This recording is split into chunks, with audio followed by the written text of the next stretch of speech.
Whenever you are ready,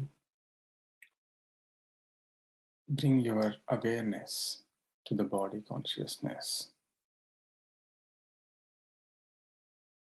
Feel the body.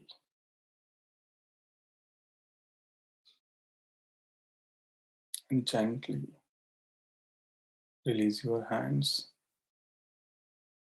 Place them on your eyes for 5 seconds.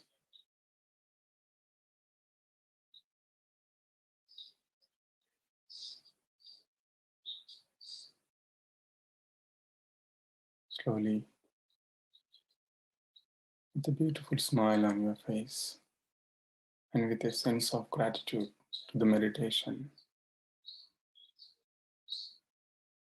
please open your eyes.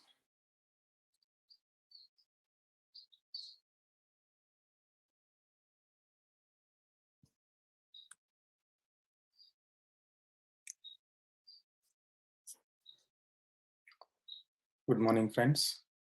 I hope you enjoyed the meditation. Welcome to another beautiful Sunday. We made it as a Sunday, we made it as Wisdom Sunday. So Pyramid Meditation Foundation UK organizing these sessions every week. And today we have, like every other week, we have a special guest, Pradeep, Aniruddha. I'll just give a bit of introduction about Pradeep.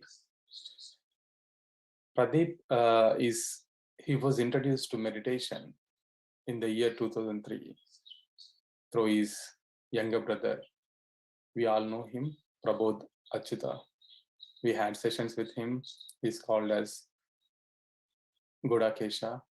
Now he's known as Gudakesha. So he's doing a lot of Gudakesha sessions. So he learned meditation from Prabodh. He used to work for an MNC in the USA in a senior role. When he was working, he had 20 different certifications. In his signature, he used to have a lot of signatures. I mean, a lot of certified things. So I used to, during those days in 2007, 2008, when I joined this meditation in PSSM, there used to be a group called PIMA. So in the emails, I used to see, then I used to wonder who is this person. Then I understood he's PIMA president then. He was PIMA president. In 2003-04 itself, he was, he was in a senior role. He left his highly paid job to seek the truth and to realize the self. Since then, he's been associated with Pyramid Spiritual Society's movement from the last 20 years, 19-20 years, continuously taking the science of meditation to scores of youngsters. He conducted many classes, workshops, and influenced more than 1 million people, and influenced the youth of India through his meditation workshops. For me, is an embodiment of wisdom. Whenever I need some suggestions or anything, I just go to him, I ask him, like, this is what it is happening. How do I look at it in terms of spirituality?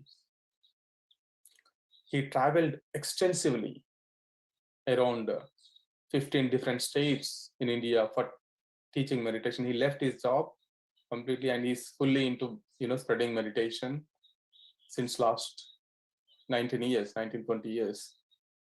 And when we started these online sessions in 2012-13 in UK, these meditation sessions, then we used to do through Skype and different this like Zoom like applications. Pradeep used to share a lot of wisdom, and also the last couple of years ago during COVID, he also did a lot of sessions. So now, after a long time, we are having sessions with him. Pradeep is heading now PMC English. He's a PMC English channel head and currently looking after all the PMC English. Please join me welcoming Pradeep. Pradeep, stage is all yours now. Thank you, Ravi. Thank you so much. Ravi, what is the time we have? It's a 1 hour session? Yeah, I mean, it is 1 hour, but yeah, it can go beyond 1 hour also. Yeah, 1 hour is good enough. 1 hour up to 2 hours is also okay. Oh, okay. Yeah. Got that. So it depends on how the subject goes and how the people will take. And my dear friends, thank you. I'm Pradeep Aniruddha, as Ravi has introduced so well. I'm so happy to be back with all the meditators and masters of United Kingdom. It is such joy and pleasure to be with all of you today. And my dear friends, today we're going to speak about emotions and handling of emotions. I would first like to define what is an emotion. Anybody would like to speak or message their definition of emotion? What is an emotion? And then we'll start from there to go deeper into that. Energy in motion. Energy in motion. Wow. Wonderful. Thank you. Yes, emotion is nothing but E plus motion. Energy in motion is emotion. And it is a mental state. Yes, it is one of the states that which we are. It's a mental state. Yeah. Anyone else?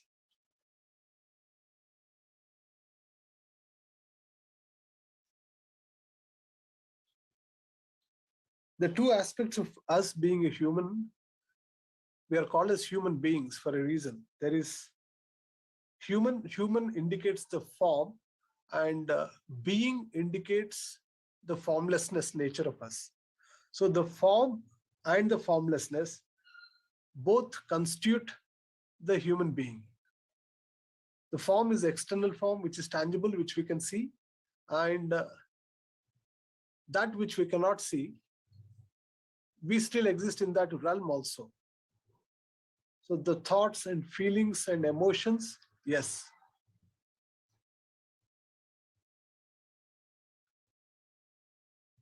Emotion is nothing but, it is a state that we are in at any particular moment. We are transmitting a signature into this world. See, as you sign, every person has a different signature. Shilpa has a different signature. Vinod has a different signature. Praveen has a different signature. Satish has a different signature whenever they sign.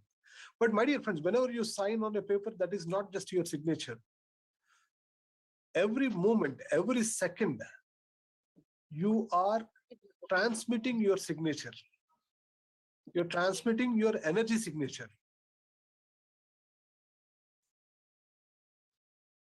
That is your emotional state. So we have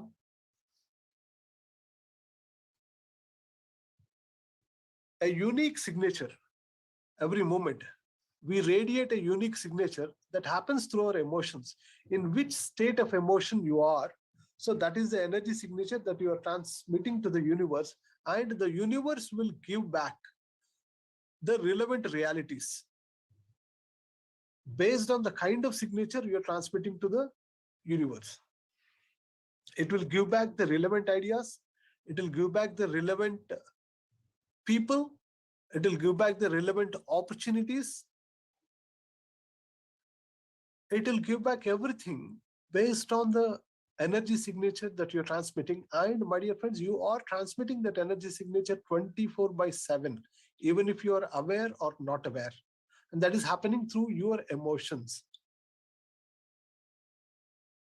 Emotions, as the first answer has come, one of the beautiful definition of emotion is E plus motion, that is energy in motion.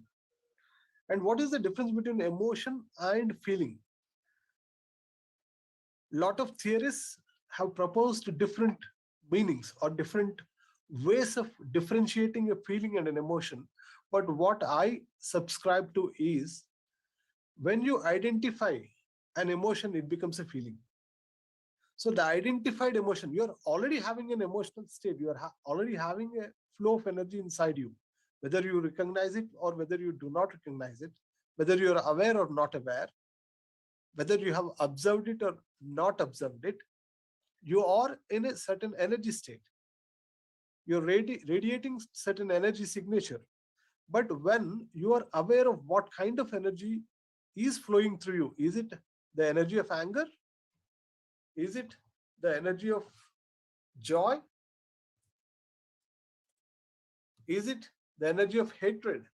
So, what is the kind of emotion that is flowing through you? Is it the energy of amusement? You have seen something beautiful, you're admiring it. Is it the energy of admiration or amusement or appreciation or adoration?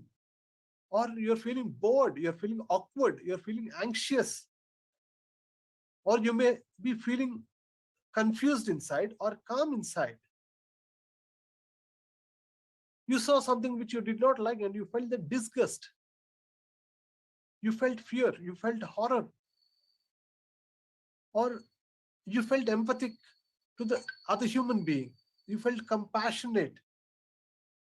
So, what is the kind of emotion that you are going through, you're feeling at that particular moment? If you're able to identify, then it becomes your feeling. If you're not able to identify, it is just an energy state. Your body is going through it, your body and being is going through that. It is just an emotion, it's just a flow of energy inside you. So that is the difference between a feeling and an emotion. And how is it related to your thought? I want to give you an open question for which I want you to, I'm not going to give you all the answers here. I'm also going to raise some questions where I want you to think and come to conclusions by your own inquiry. Is thoughts the source of emotion, or is an emotion the source of thoughts? Are you getting your thoughts from the emotion that you're experiencing? Or are your emotions being decided by the thoughts that you're making? What is the source of emotions, and what is thoughts the source of emotion, or is emotions the source of the thoughts? I want you to inquire into yourself at this particular point of time in this class, or at this particular point of time in your life. What is the source of emotions? And what is the impact of the environment on your thoughts and emotions? What is the source of the thoughts? And what is the source of emotions? Just think. What is impacting your emotion at any point of time?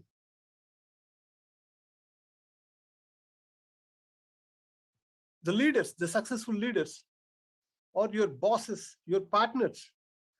Are you happy with your partner? Are you happy with your boss? Are you happy with your peers? What kind of emotions you're feeling towards your partner, or towards your boss, towards your co-employees, towards your neighbors? What kind of emotions are they creating inside you? And what kind of emotions are you generating in yourself towards them? Who is deciding that? Is it being decided by the others? Or is it being decided by you? How much mastery you have in deciding your emotions? Are you a function of others? Is your emotional state a function of others? Is it fully dependent on others? Or are you able to manage your emotions? What is happening? What is your emotional quotient? These days, getting a job, getting evaluated for a job is not just a function of the expertise in the relevant subject. It is also the emotional quotient and emotional intelligence expertise that is expected out of a job aspirant, correct? So these days it is not just IQ. Yes, people are also looking for EQ. EQ has become very important everywhere suddenly. Of course, there will be a time in the future where not just EQ, but SQ will also become important. The spiritual quotient will also become important. Spiritual intelligence will also become important. But today, we're going to focus on the emotional intelligence aspect of a human being. So if you have raised these questions, if you have asked these questions to yourself, then we will be ready to go into our next topic of the session, how to handle emotions. In order to handle emotions, you need to have certain intelligence. So that intelligence is called as emotional intelligence. So we'll go into emotional intelligence now. Before that, I would like to have a look at the chat messages. Emotions are the source of thoughts. Emotions, thought is the source of emotions. Arushi is saying thought is the source of emotions. Sri is saying, a few people, Sandeep and Swati, are telling emotion is the source of thoughts. Okay, thought which affects physically. Okay, emotions come from the past experiences. Thoughts arise from emotions, but the cycle goes on unless we become aware and try a method to come out of it. Okay, cool. That's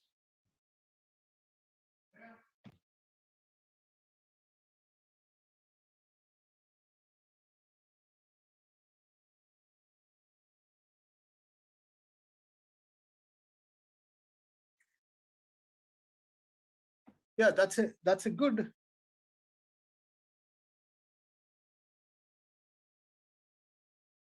endeavor of coming up and thinking. This shows that yes, you have started inquiring into yourself. That's very good. We will also touch upon the subject what Miraji has told.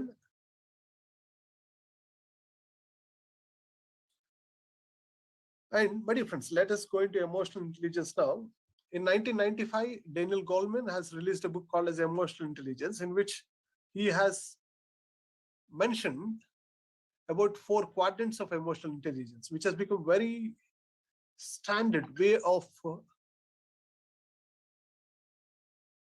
evaluating one's own emotional intelligence. So the 4 quadrants of emotional intelligence are broadly divided into 2 categories. One is social competence and personal competence.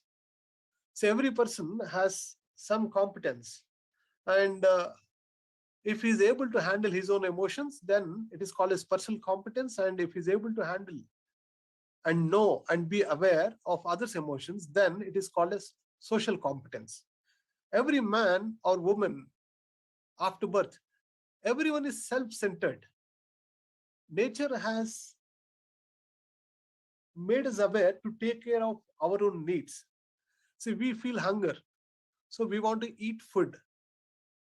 So this is a certain awareness that is built into the ecosystem of the human being, into the physical ecosystem of the human being.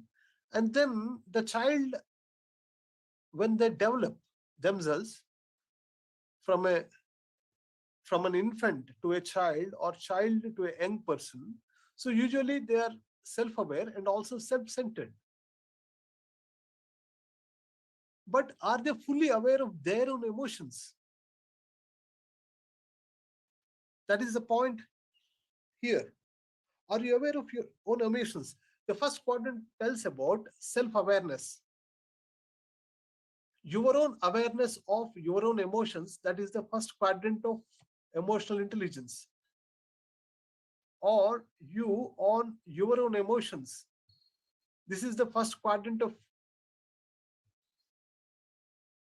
emotional intelligence, where everyone has emotions, everyone gets angry. Okay, I'm not, some of you may have overcome anger, that is wonderful, but what kind of emotion are you going through in the different situations that you face with your partner or with your boss, with your employees? Is somebody able to trigger different emotions in you?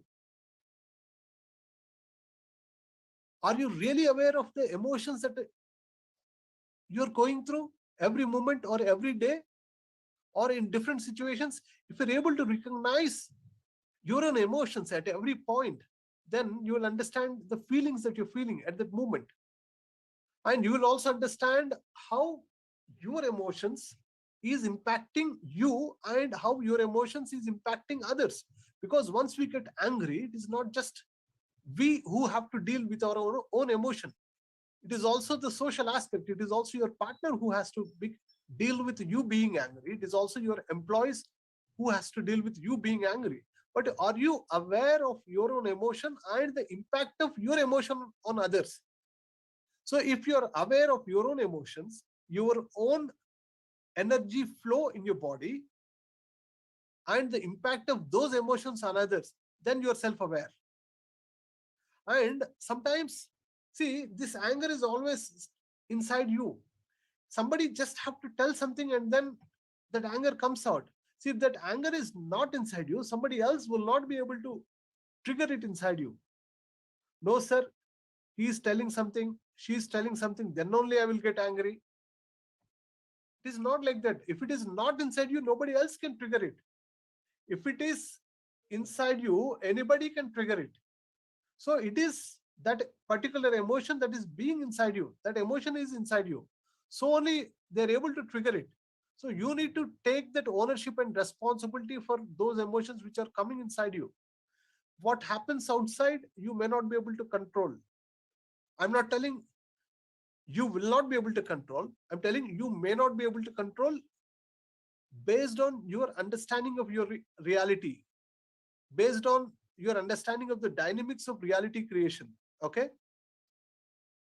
so you may not be able to understand, you may not be able to control what is happening outside, but you will definitely able to control how you respond to what is happening outside. Are you in that state of awareness of your own emotions? Then you have mastered the first quadrant of emotional intelligence, which is self-awareness. Meditation is also a journey where we keep going from outside to inside, where we keep knowing and being aware and becoming aware of what kind of emotions are inside, because those emotions which were suppressed inside due to various reasons, either in this lifetime or past lifetimes, they will keep coming out. They'll keep cropping out, and then you'll start becoming more aware. It is like you have some spaces in your house which are unused, which may be unused. Someday you need to clean up. If you have to use the house, you need to clean it up someday. Then they'll come out. So when you keep meditating, you'll start going deeper and deeper into your own self. And all these suppressed emotions, if present, will also come out. And then you will be able to develop a muscle to deal with it. Unless you become aware, you cannot deal with it. So the secret of handling an emotion is, when an emotion is coming to you, inside you, when that energy flow is there, which is not helpful or helpful, whichever it is, you just have to observe it. A lot of people does not observe. They will just get carried away by that emotion. Today morning, I was counseling a person, and they were telling that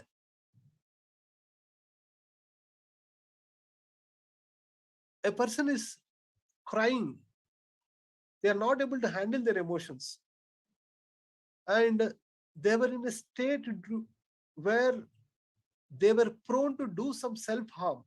So they sought some help. So when one is not able to handle their emotions, like she was also telling that, this girl was throwing the cups, throwing the objects in the room, and throwing the mobile. Why? Because she's not able to handle her emotion. The way to handle your emotion, the first step and the final step is being able to observe your emotion as a third person, not just get carried away by the energy of that emotion. You just have to observe, okay, I'm now getting angry. I got angry. I'm in anger. You should be able to, or you can choose to become aware of your own emotion. So the first quadrant is all about becoming aware of your own emotion when that emotion comes to you, and becoming aware of your own emotion. When you become aware, then more than half the story is done here. Usually people are not aware when they're emotional. Usually people are not aware when they're hating someone, when they're angry at someone, when they're jealous at someone, feeling jealous at someone. They're not fully aware. They're just carried away, get carried away by that emotion. See, all the crimes in the world, or most of the crimes in the world, are done at the flux of the moment. They become emotional, they get carried away, they do something, and then when they come back, they realize that, oh, I should not have done that. I was just carried away in that moment by that emotion. All these things happen because they are not having this emotional intelligence, they are not having this self-awareness. Meditation is a very good tool to develop this self-awareness. So this is the first quadrant. And in the second quadrant, it's called as self-management or self-mastery. As the first level is all about knowing your own emotions, being aware of your own emotions, and how others are affecting your emotions.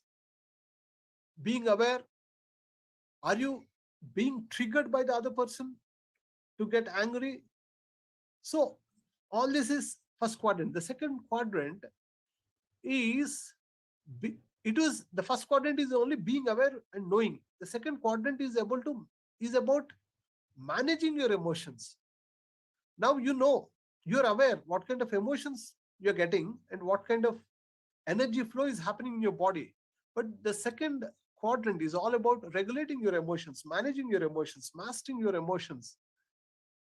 And you have decided that, I will behave in this fashion. I have certain value system. I have certain standards of life. I have certain perceptions of life. I want to do these things. I have some goals in life. I have some aims in life. I have some ambitions in life. I have some aspirations in life. I want to pursue certain good things. Now everyone wants to do something in life, but are you really doing it?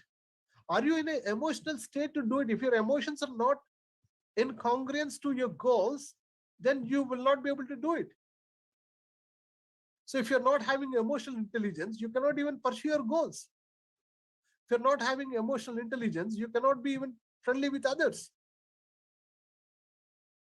If you're not having certain amount of emotional intelligence, you will not even follow a certain timetable.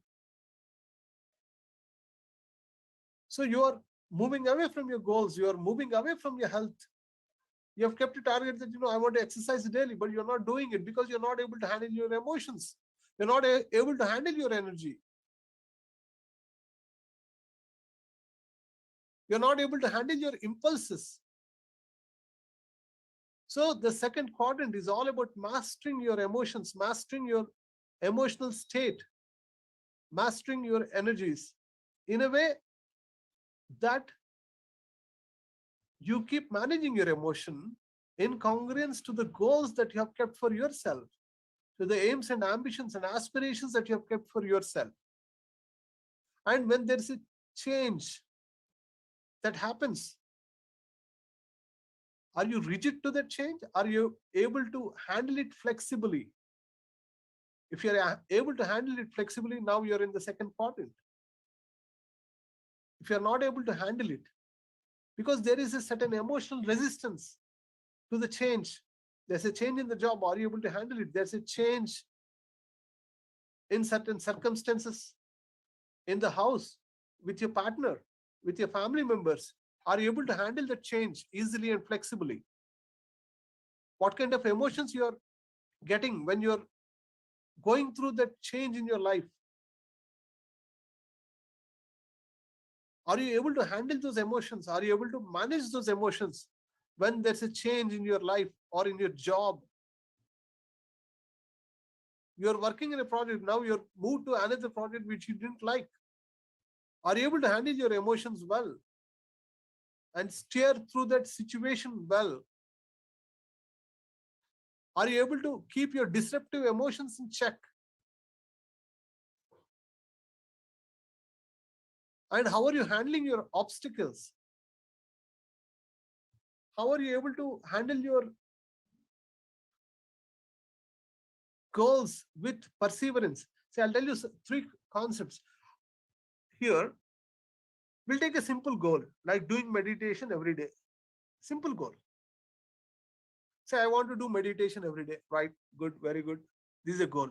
Now, if a person is not having this self-mastery, then he may not be able to do every day. Out of all these 30, 42 people, how many are able to do meditation every day? That is one set of people. And out of these 42 people, how many want to do meditation every day and not doing every day? See, the first set of people is, I want to do meditation every day and they're doing it. Okay, then they are in the second quadrant. The second set of people is, I want to do meditation every day and I'm not doing it due to various reasons. Third set, due to some obvious good reasons. I want to do every day, but I'm not doing it because I have reason one, reason two. Good.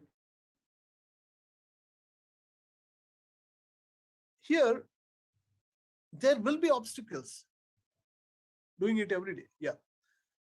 There might be some obstacles, but how are you able to cross those obstacles, overcome those obstacles, and still persist in doing this meditation? See, the first one is consistency. Consistency is level one. Level one, you will have consistency.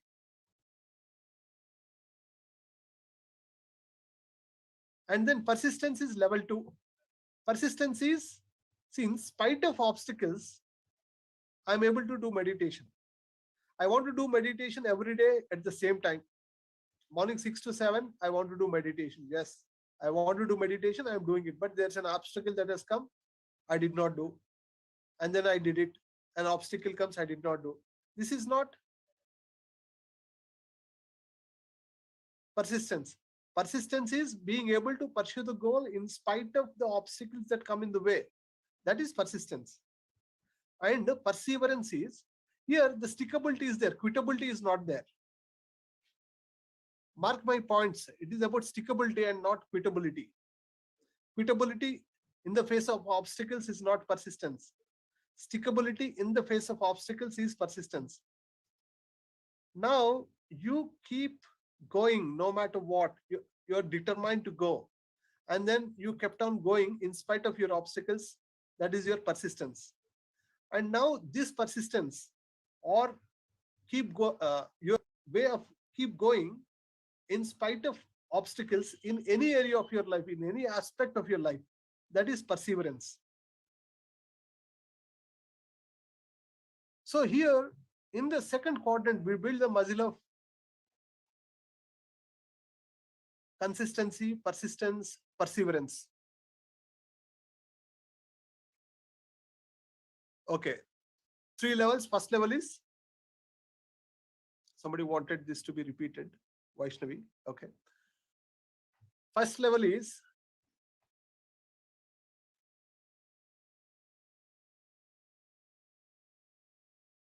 you're doing it consistently. Okay. You're able to do it consistently, provided there are no obstacles. Wonderful. Second level is being able to do it consistently in spite of obstacles that may come in the way. In spite of obstacles that are actually coming in the way, still you're overcoming those obstacles and you have maintained your consistency. That is persistence. And third level, level 3 is being able to continue doing it in spite of the obstacles in any of the tasks that you have taken up. So that is persistence. Okay, so this is second level of emotional intelligence. So this is not just a theory that I wanted to share with you today. I wanted to generate a thought of inquiry inside your own being for your own level of emotional intelligence, what you're carrying every day. I want you to identify yourself at what level of emotional intelligence you are. Think, analyze, self-inquire. As I'm sharing this with these examples, just think inside what kind of behavior or what kind of attitude you have inside you. Just observe. And the third level of third quadrant in emotional intelligence is all about, third and fourth quadrants is all about social competence. The first two quadrants are all about personal competence. The third quadrant is social awareness. Here, as a human being is self-centered in the initial days of evolution or the initial years of evolution or the initial ages of evolution. See, most of the people that you see are self-centered, and then you would also have seen other set of people who are compassionate, who wants to help others. So these are the people who are aware of the emotions of others. They are not just aware about the emotions of themselves, but it is also about being aware of the emotions of others. I'm not telling about sacrifice, that you being the people who do sacrifice, if they are aware of their own emotions and the others' emotions, and then they're able to contribute, that is wonderful thing. They are sacrificing their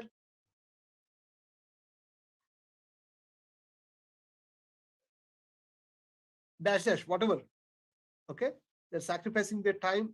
That's wonderful. But not being aware of their own emotions and being aware of others, there are some people who will get into that due to some childhood perceptions. Here I'm talking about you being aware of your own emotions and then you being aware of others' emotions now. Either it be your partner or co-employees or boss or whoever it might be, or parents. So are you able to relate with the emotions of others? Then you will have a relationship with other person. Otherwise, you will not have a relationship with other person. If you're talking to a group of people, you're on the stage. There is a word in Telugu that is called as Maika Surulu. Once a mic is given to a person, then they will not stop. They don't care whether the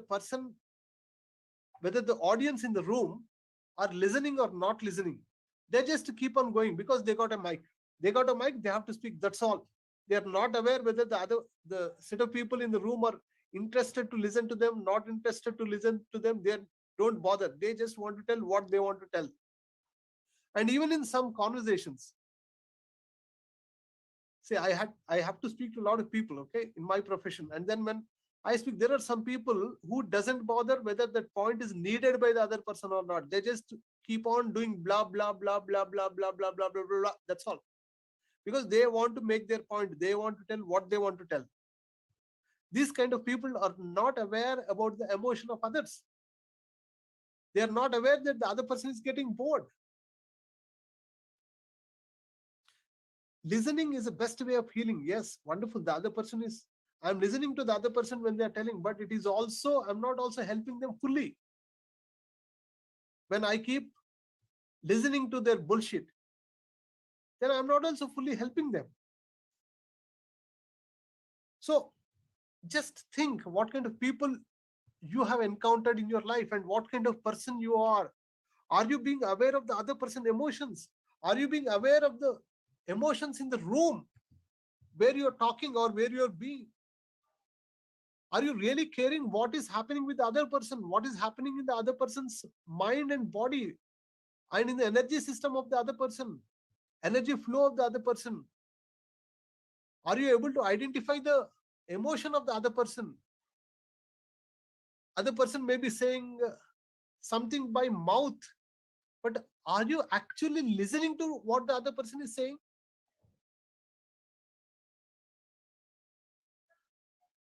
Are you listening to the perspective of that person, perception of that person, which they are not telling? They may be telling something, but it is not just the content. Are you listening to the commitment behind what they are saying? Are you listening to the emotion behind what they are saying? Are you able to really sense the other person's emotions? Are you able to sense the emotion of your partner? Are you able to sense the emotion of your family member?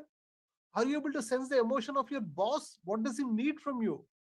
What is the need behind the communication of that person? Communication is not just about the words that they say. Communication is also about the behavior that they do. Are you being aware? If you're being aware, then you have social awareness. If you're being aware of the communication, what other person is doing by not doing, by actually not speaking, if you're aware, then wonderful.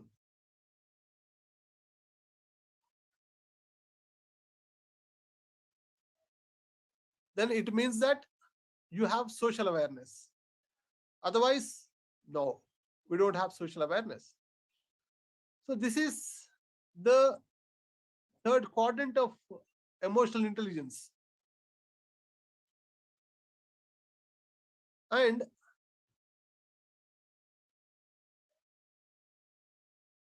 a person who is having social awareness will only be able to do some service. If a person is doing some service, that means that he has certain amount of social awareness. He is able to identify the emotions of others to certain extent. I'm not telling to the full extent. A person who is having social awareness will only be able to play the organization game or the big game. Otherwise, he'll be playing his small games. He'll be playing his individual games. He'll not become a team player. Unless he's socially aware, he cannot become a team player.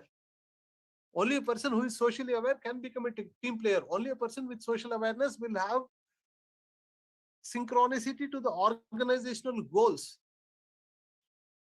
Only a person with social awareness will be able to show empathy in communication with the clients, show empathy in communication with others. That is social awareness. And then we have the fourth quadrant. So although Daniel Goleman has given a different name, but I would like to name it as social mastery. Self-awareness, self-mastery, social awareness, and social mastery. See, these are the people who have mastered their emotions, who are aware of their own emotions, okay, who are aware of others' emotions, and they have a special ability to be able to induce positive emotions in the other person. They are able to influence others by their communication, by their emotional intelligence. So these are the people who can really provide leadership. They can actually make a team and make them aligned to a greater purpose. They can lead a team of people to a greater purpose. They can inspire others. They can influence others. They'll be able to help others. They will be able to help develop themselves, not just themselves, but also others. They'll be able to build relationships, build bonds. They'll be able to inspire some teamwork. They'll be able to help co-create greater realities. So co-creation and collaboration is possible with these kind of people. Unless a person is having emotional intelligence, co-creation is not possible. Unless a person is having the fourth quadrant of emotional intelligence, co-creation is not possible with that person. Collaboration is not possible with that person.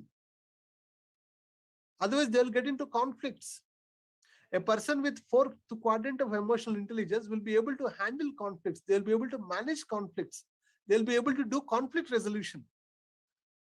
And they will also become a change catalyst, because every change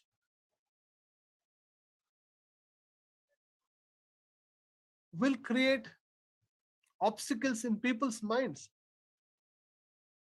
People get used to a routine and they don't want to break it. So whenever there's a change, even if we have to bring it in an organization or a family, there will be resistance. And people at this fourth quadrant of emotional intelligence, they will be able to create or facilitate the minds of the people for change. They can make them ready. They can act as a change catalyst. They can inspire change. So they'll be able to influence, they'll be able to inspire others. So here, a person can become a leader. A person with fourth quadrant of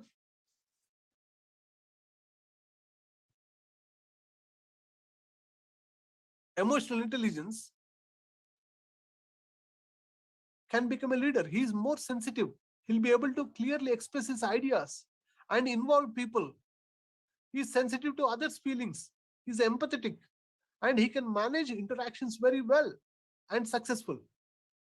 Today, I was counseling a person from a very big college where one of their top directors, one of the top deans were sent away. All these students were connected to that dean.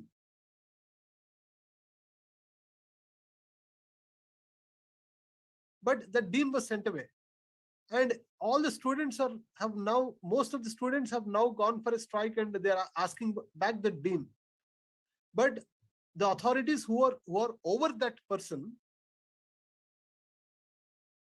are not able to manage the students, because these people does not have enough emotional intelligence to be able to relate with students. But that dean clearly had an edge in emotional intelligence, in being able to relate with the students. So the students were still asking the same person. So that will be the difference one can have by having this kind of emotional intelligence. And my dear friends, I would like to conclude by saying the root of all emotions, there are two kinds of emotions. There may be any kind of emotions. There are, if you go on listing emotions, there are so many emotions that will come. And we have an emotional scale. Okay. We have something called as an emotional scale, where gratitude, joy, love. So these emotions, freedom, appreciation. So these are the emotions which will be highest in the emotional scale. These are called as elevated emotions. So everything you do, when you do in elevated emotions, then your power of manifestation will also become high. The possibility of manifesting what you intend, your power of intent will also become high when you are in elevated emotions. But when you are in emotions like boredom, pessimism, or frustration, or doubt, worry, blame, fear, disappointment, discouragement, anger, revenge, rage, hatred, jealousy, you're feeling guilt, unworthy, insecure, feeling fearful or worried, feeling powerless, feeling despair, disgust. See, all these emotions, when you're going through these emotions, your power of manifestation will also be less. Your power of intent will be very less. Because you're not in a right energy. When you're in a right energy, this is a very crucial principle to understand. Only when you're vibrating with elevated emotions will your manifestation power work. You may be thinking, why that is not happening what I am thinking, because you are not providing the right energy signature to the universe. In the energy signature that you're transmitting to the universe, if there is joy, if there is passion, if there is gratitude, if there is freedom, if there is love, then what you think will manifest. If there is despair, disgust, hopelessness, powerlessness, insecure feeling, fears, doubts, then it will not manifest. And out of all these emotions, what I have just uttered through my mouth, those many emotions I have uttered, there are two root emotions. Only two root emotions from which all these emotions emanate. One is fear. All the non-positive emotions that I have just told, like despair, disgust, fear, grief, powerlessness, insecurity, guilt, unworthiness, jealousy, hatred, rage, anger, revenge, blame, worry, doubt, disappointment, being overwhelmed, frustration, irritation, impatience, pessimism, boredom, all these non-positive emotions, the root of these emotions is fear. All the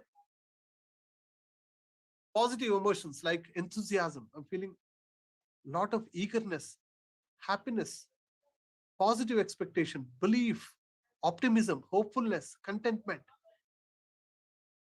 joy, appreciation, freedom, love, gratitude, all these positive emotions, the root of all the positive emotions is love. I want all of you to note this. The root of all positive emotions is love. The root of all non-positive emotions is fear. So I'll give you a formula. If day is there, then night will not be there. Correct? If night is there, day will not be there. If light is there, darkness is not there. If darkness is there, light is not there. Both are mutually exclusive. The same way goes with the emotions. If you have a positive emotion, and non-positive emotion cannot stay in your energy field. If you're having a non-positive emotion inside you, then the positive emotion can not stay. So better choose a positive emotion. How to choose? No, sir, I'm getting angry. You just be aware of the emotion that you're getting. If you're aware of the emotion, non-positive emotion or non-helpful emotion that you're going through, it is imperative. It is inside you. It is coming out. So don't bother. It is coming out. It's okay. Just be aware. The key is awareness, being aware. When you're being aware of your own emotions and emotional state or the energy that is flowing in your body, the emotion will lose the grip.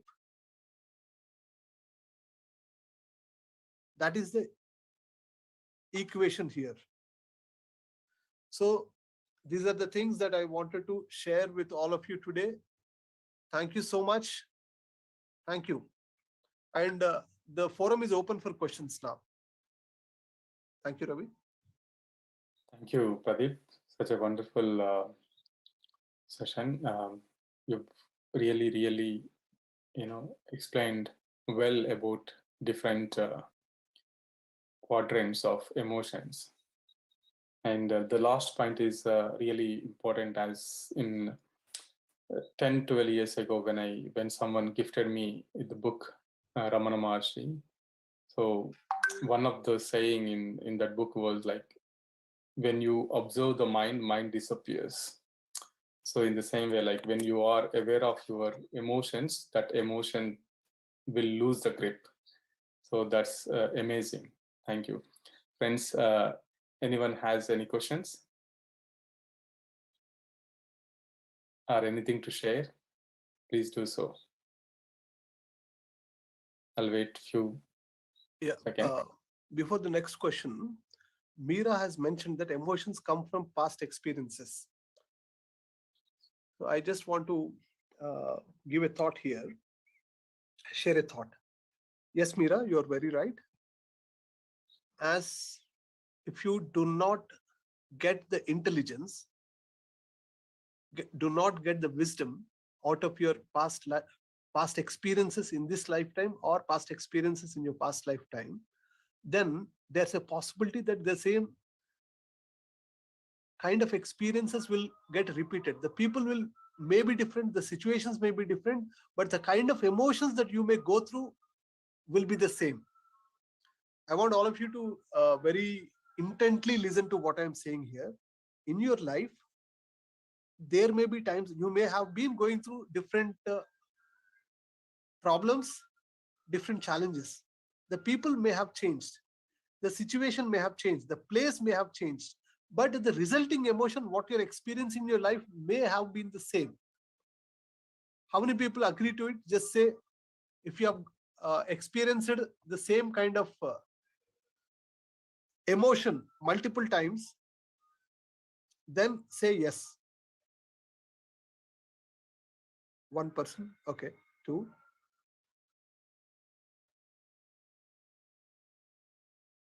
Yes, correct. Wonderful. So there's a possibility that the same emotion keeps getting repeated. We usually see our life in terms of situations, in terms of the wisdom that we need to deal. So we grossify everything. We do not see at the level of the energy. But the energy is also trying to teach us something. It is not just the wisdom. Karma will be burnt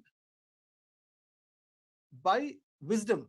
The logs of karma will be burnt by the wisdom, by the fire of wisdom.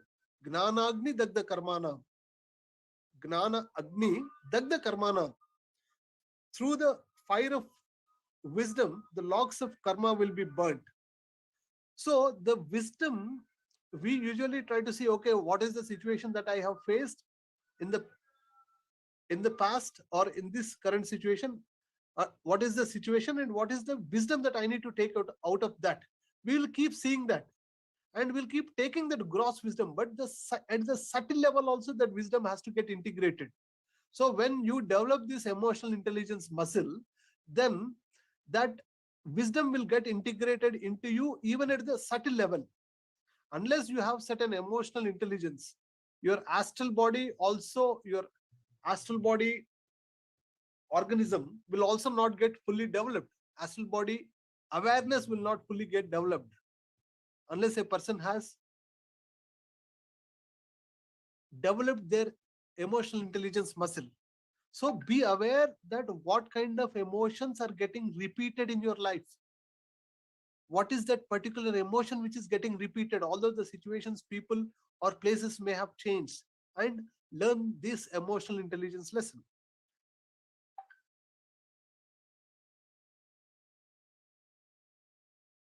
Okay, Mrudula Singh has told the same situation giving rise to entirely different unexpected emotions too. Wonderful. Just out of every situation, what is the wisdom that you need to take?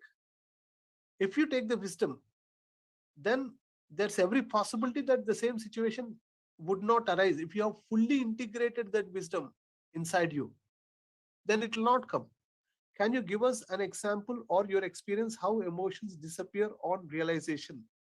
I see, in spite of being aware and identifying the emotion, the effect is still there. Any example?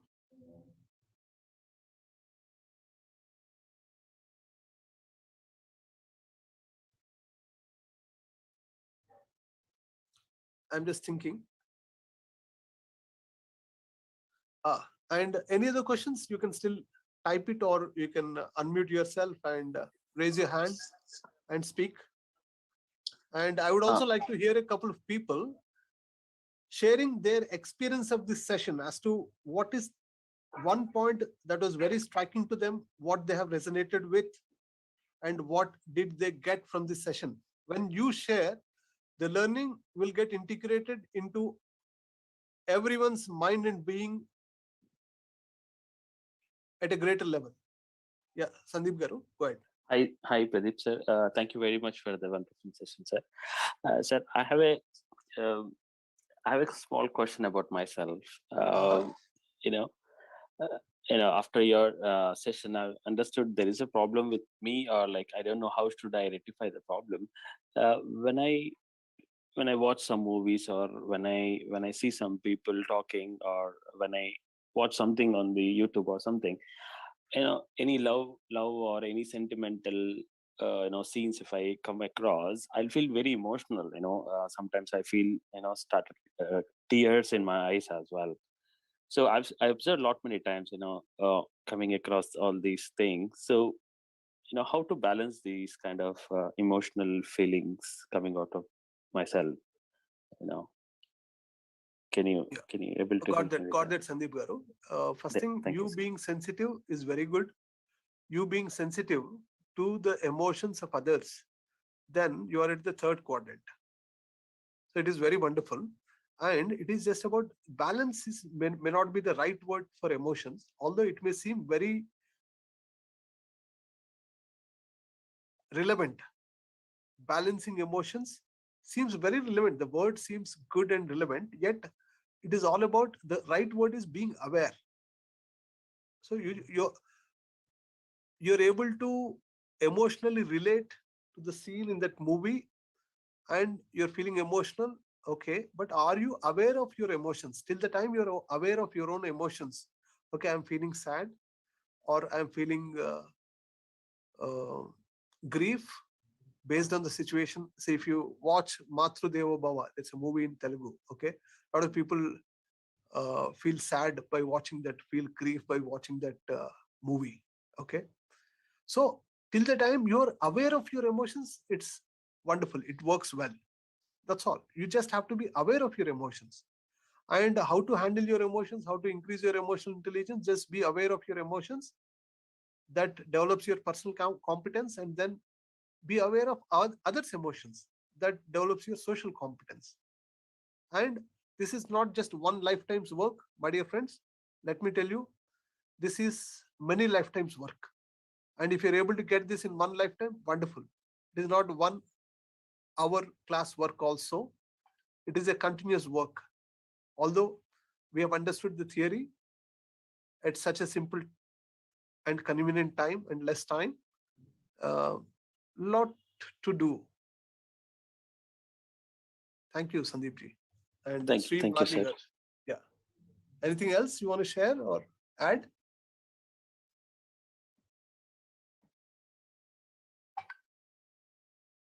Yeah, those will take Sri Marligaru. Namaste, Pradeep sir. It's Namaste. always a pleasure listening to you. I still remember the Vivekananda topic you taught us when we started meditation in 2013, and it still resides in me. So it's an absolute pleasure to listen to you. And thank you once again for coming today. Just again, mine is also a personal one, but something I'm going through, and I feel it's probably a right time that you have come to give this session. So you mentioned about, when you become a leader, you have to understand the emotions of the people you lead. So what's happened with me is I've been asked to lead. I got promoted, and then a few months ago, asked to lead another area which has got 4 teams. But the people in that are quite difficult, and even though I can relate to the emotions of between themselves, they don't match. So if I understand one person, then trying to understand the other person, it's quite opposite what they want. Uh, and all this has created a mess for me where I now doubt my own ability to lead in that area. Um, so I don't know whether being able to relate to them again is making me quite attached to it, or should I now stay back, detached, and observe it? Again, I don't know whether I'm expressing it properly. Yeah, I got what you're telling, because I also have faced such situations where we need to deal with difficult people. Yeah. Yeah.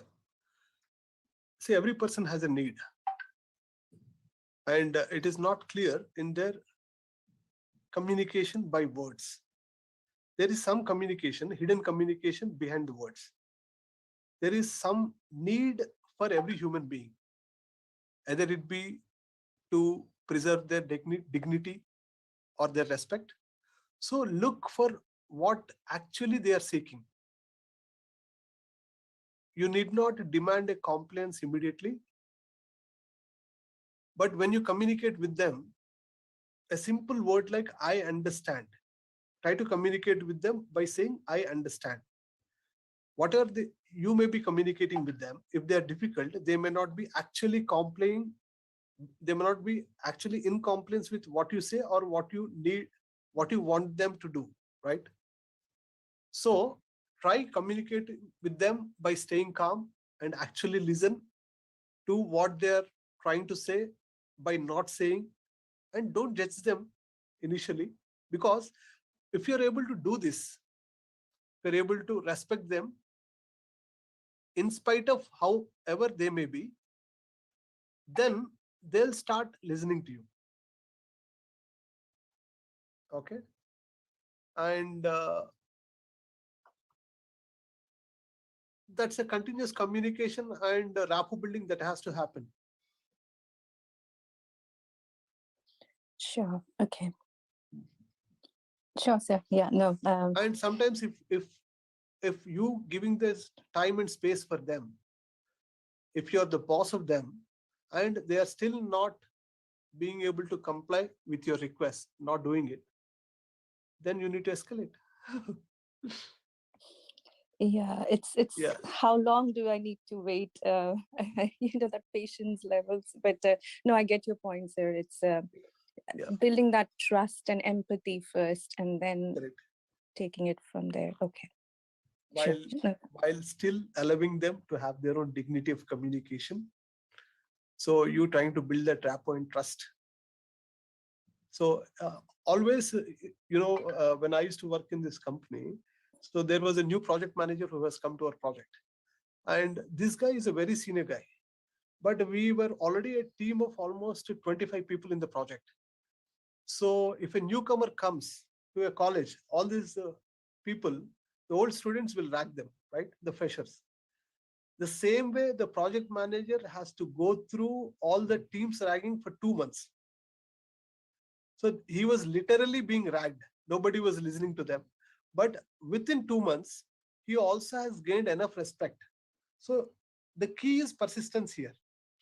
He was still trying to coordinate because he's the bridge between top management and the team. He's the bridge between the client project manager and the team who is working offshore here. So he still has his own authority and power. So when he was doing efficiently his own job for that extended period of time, it almost took him 60 days to earn the trust of the team. And then the team started complying with them. And then in this process, he never disrespected any of the team members, and he never shown his angry face with any of the team member. So it really required a lot of emotional intelligence on his part to understand the emotions of the team. So the process of life is also trying to teach him or allowing him to build that emotional intelligence inside him. So I know he was getting frustrated because I was a very neutral person, but these are the other people who really wanted, who are not comfortable with this new project manager. And there are some team members who are more experienced than the project manager. But this guy became a project manager because, he has shifted companies and he has grown to the level of project manager easily because he was just jumping companies. And there are some people in my team who did not jump companies, who are still working as senior associates and did not become a project manager, who had more experience than the project manager, who were literally ragging him, who were literally being very uncooperative, not non-cooperative. Yeah. So he had to take his time, yet it was a test of his emotional intelligence and persistence. And then he passed it. Within 2 months, all the team was communicating to him and through him. So that's great to know, sir. Yeah, I think I'm going through that phase of ragging, so I probably just have to build my own emotional intelligence then. Yeah. So no, thank you so much, sir. Thank you. Yeah, welcome. So just see what are the lessons that you need to learn. Sure. Thank you. Still be compassionate. Thank you. True. Yeah.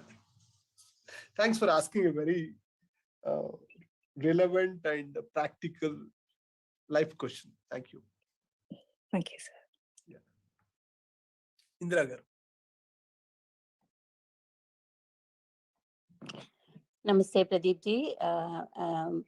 Thank you very much for such a wonderful session. And it is actually very important for us to learn from these masters, and especially you, Pradeep ji. And emotion, such a wonderful topic, because we deal with it each and every day and every minute of life. So thank you very much.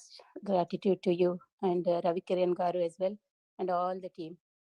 Thank you. Yeah. You said what is the like takeaway each one of us stay taking. So you beautifully explained about emotional intelligence and three parts of it. First part is very easy. We all do that. Second part also is a bit difficult when it happens when we are working, that to stick with the time. Would you say like we can't stick with the time, but we do the meditation every day in different times? Is also good. That's my first question. And what I've take away is about uh, your emotions are controlled by yourself and also others, and such a true thing, because when you think about, say, like, no, without anything, I keep thinking, or the thoughts come. And second thing is, like, when we think about other person, suddenly you just have a frame or a opinion, or the emotions come, and oh, she is wonderful, or she is such and such and all. So I would want to be aware of that emotions, and I want to be non-biased, or be with no opinion. That's my takeaway. Thank you very much. Wonderful, madam. Wonderful. Beautiful. In between, did you ask any question in between? Yes, I did. So Can you repeat?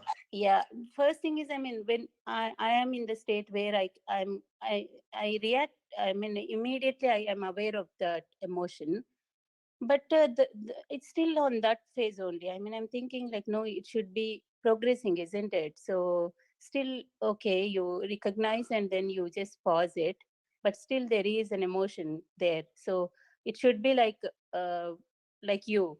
I was just wondering how you are like a part of Buddha, isn't it? Like you leave your job, your life, everything, and just join what you believed.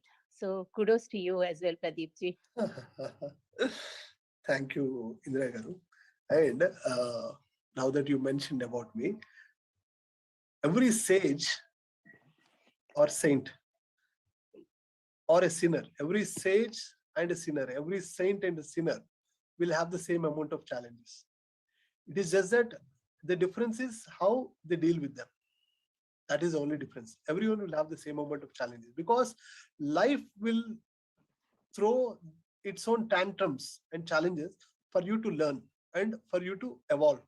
The same for me, the same for you, the same for any saint in the Himalayas, the same for uh, any politician. Okay, so it is the same. But how easily, how effectively you learn and how much you evolve may differ a little, right? That's one thing. And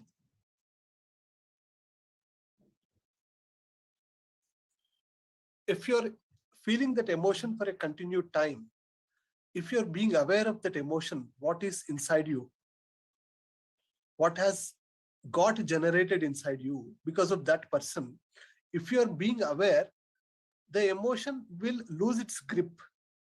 As much you become aware, so much the grip will get loosened. Otherwise, the emotion will grip you. The emotion will grip you only when you are unaware of that emotion. If you are able to identify that emotion inside you, if you are able to identify that energy flow inside you, if you are feeling anger, if you are feeling rage, so are you able to, if you are able to identify and not just flowing with the emotion, if you are able to identify that emotion, if you are able to become aware of that emotion, that moment, the grip of that emotion on you will get reduced. So that is the equation that will work. You may not be able to see it at that point of time, because you may have that emotion inside you built up so much that you may not be able to identify in the initial time. But as time goes by, as you get triggered with that emotion, as you get triggered by that person, and it is generating that emotion inside you, as you become aware and aware and aware and aware, then it will lose its grip. It will continue to lose its grip. It will reduce its grip. Say a person is tightly holding you, holding your hand, very tightly holding your hand, and he may not be, he will not be able to, he may be able to do it, but he did not choose to take away his grip immediately. He is doing it slowly, very slowly. Okay, but he's doing it. You need to know that as you become aware of your emotions, the grip is getting loosened.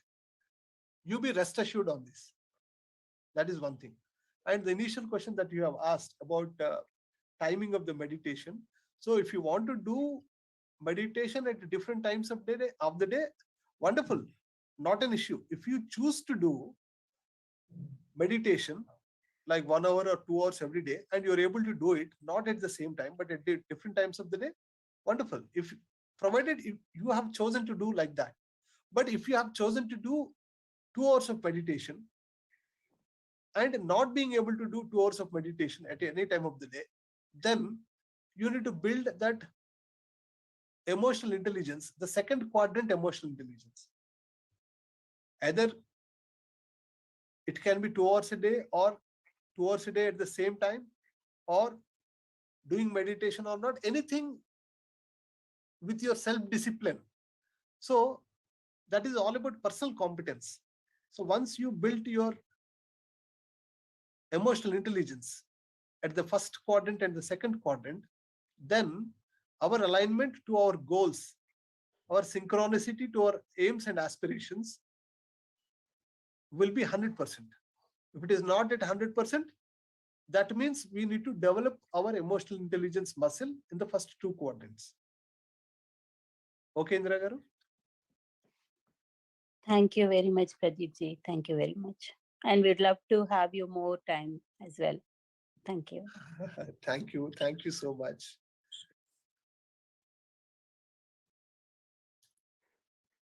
Yes, friends, thank you. Such a lovely session. And I see some questions.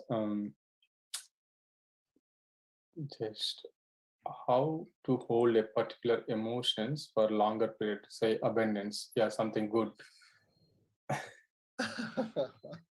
Abundance is not an emotion. Okay. So you can have joy, you can have gratitude.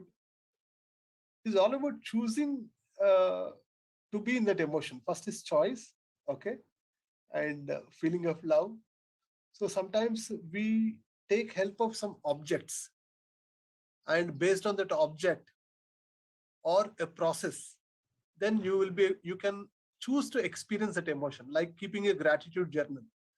When you keep writing a gratitude journal and remember all the things that you feel gratitude for on that particular day. If you're writing a gratitude journal in the night before going to bed, so then you can feel what are all the people who have come to your life, or what are all the things that have happened in your life for which you can feel that gratitude. So while writing that gratitude journal, you can get into gratitude. And if you love a person, then if you remember that person, you can feel love. And joy, as you develop your emotional intelligence muscle, and as you keep doing meditation, as you remove all your layers, then you will be able to experience joy.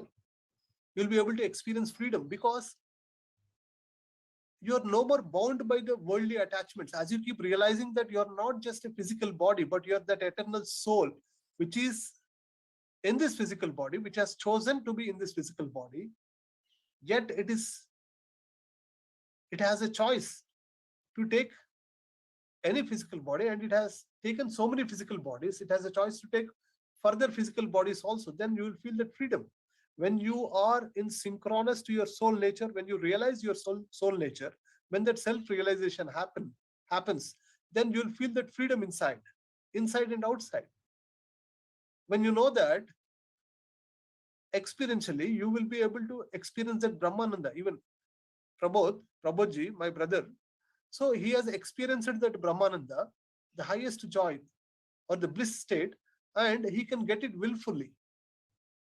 So it is just by an intention. Just by an intention, he can get into a Brahmananda state. Only an intention is, only a thought is enough to him.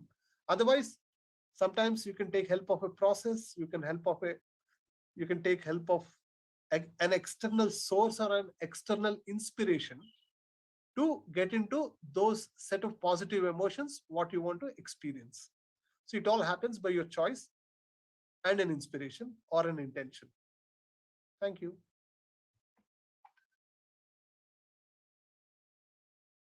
Madhuram Garu? Is it Madhuram from Germany? Hey, hi. Hi. Hello. Hi. Hi, Pradeep Garu. Wonderful. It's lovely always hearing to your wisdom sharing sessions, your experiences. The depth and dynamics of emotions, so beautifully shared. I just came across that this session is happening a minute ago live. The live session went on. So very happy that I could spend these moments hearing your wisdom sharing. So very grateful to Ravi and team and to you bringing this beautiful energy here. And as I learned a new word today, Maikasur. So yeah, that's cool. And emotions, it really means a lot in experiencing and understanding how to express them. So my personal experience was also that meditation had truly helped me to witness my emotions, and then also to understand how to rightly express them. I also experienced that my initial understanding was anger was an unnecessary emotion, but then later in my journey, I realized when rightly expressed, anger can also be so harmonious. So every emotion is important, and understanding exactly how well that can be expressed, So thanks a lot, Pradeep Garu, and wonderful to be here and hearing you. Thank you. Thank you, Ram Garu, for so wonderfully sharing what you have shared. It's beautiful. Thank you so much. Every emotion is important. Yeah. Every emotion gives us a good learning. Every emotion, when mastered, will give us a beautiful evolution. Emotional intelligence is also a way to our enlightenment. Unless we develop this muscle of emotional intelligence, we will not become restful. If this emotional intelligence is not there, is not integrated into our being, then there will be restlessness inside. There will be restlessness about ourselves. There will be restlessness about others. So if this emotional intelligence muscle is fully developed, then this restlessness about ourselves or the restlessness about our partner or others will become restful. Only when we become restful, then our journey will be towards our own enlightenment. So this is also, emotional intelligence is also a definite milestone in the journey towards our own enlightenment. And thank you, Ram Garu, for adding those beautiful statements. Thank you. Thank you. Yeah. Thank you, Ramesh. So friends, anybody has anything to share? I see a lot of comments here. Yeah, thank you, comments. Thank you, Pradeep. We definitely would wish to have more and more sessions as everyone is commenting in the chat. would like to hear more from you. Thank you, Ravi, so much for organizing these sessions. Lot of gratitude to you for giving me this opportunity to be with these wonderful people. Thank you. Thank you. Thank you, everyone. As every day, if someone wants to share something, yeah, okay, no. So as I told in the beginning, every Sunday and also very soon we are going to start on Saturday as well, a book reading club. So every Saturday there is going to be a book reading session. So masters will be presenting and different books highly recommended by Patriji. So those books will be shared. The knowledge on those books will be shared every Saturday. So in the future. So and also every morning and evening there are sessions happening organized by PMF UK. And also all these sessions are recorded on PMC UK channel. And also we have other PMC channels, as I said in the past, PMC English, PMC Valley, PMC Global. So there's so many channels and there are a lot of wisdom over there. So subscribe to all these channels, right? So every time we listen to the same, even if the same concept, same topic, so there's a new learning. For me, definitely there is a new learning in every, even if I hear multiple times. And even if you hear the same topic again and again, let's say today's topic shared by Pradeep, so going to the YouTube and listening multiple times, you may have a different understanding, different learning every time you hear. So I would request subscribe to all these channels. And thank you and a lot of gratitude to Pradeep, and also immense gratitude to our Grand Master Brahmashi Pitama Patriji, to has created so many such great masters in Pyramid Spiritual Societies movement. So a lot of gratitude to Patriji. And thank you, Pradeep. Thank you so much. Thank you, Ravi. Thank you, everyone. Thank you so much. Thank you. Bye. Bye, guys. Bye, everyone. Signing off.